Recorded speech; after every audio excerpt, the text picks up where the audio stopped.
Chilean Cazuela Soup. Ingredients: 6 chicken drumsticks or thighs or 1 pound beef brisket.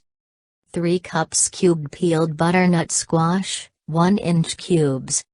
6 small potatoes, peeled.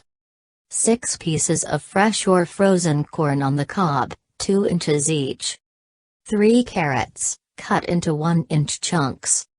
3 cans, 14½ ounces each, chicken broth. Hot cooked rice.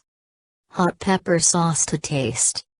Salt and pepper to taste. Minced fresh cilantro or parsley.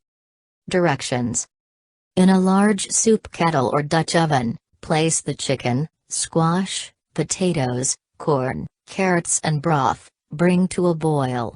Reduce heat, cover and simmer for 25 minutes or until chicken is done and vegetables are tender. Serve over rice in a shallow soup bowl. Serve with hot pepper sauce, salt, pepper and cilantro or parsley.